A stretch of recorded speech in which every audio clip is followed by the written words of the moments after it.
Hello everyone and welcome. It's been a while, vacation's gone, school is back, Guild Wars out, level 80 thief, Kog'Maw style. But let's have a look at Anivia, the Cryo Phoenix.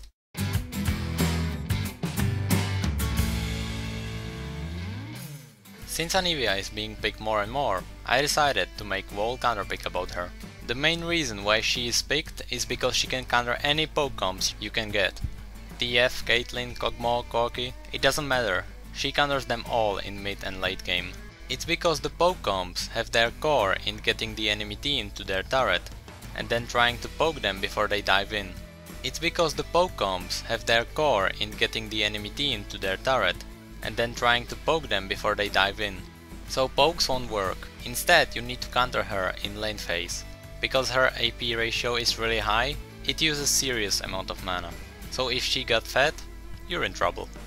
So the countering on lane is actually really simple.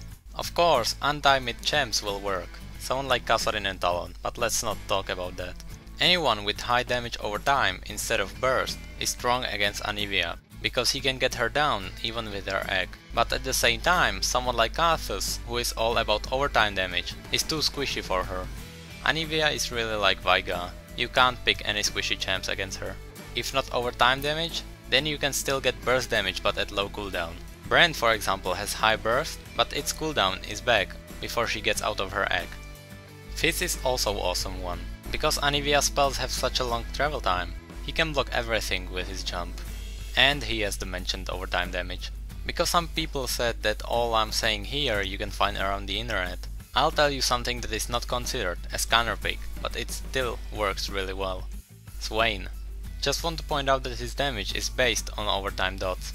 And he can heal back Anivia's burst if he gets low while trading. And if you're having trouble, you can just hug your turret without problem, because Anivia's range is pretty low. Also his cooldowns are perfectly timed to burst her down and then burst down her egg. And because it's all overtime, you can just get your dots up and leave if her jungler comes to help her and still get the kill. Especially his early game is really strong against Anivia. I think you can say that the early bird got the worm. Anyway, I hope you like this. You can comment below any of your personal counterpicks for Anivia. Another counterpick is on its way, so thank you, come again.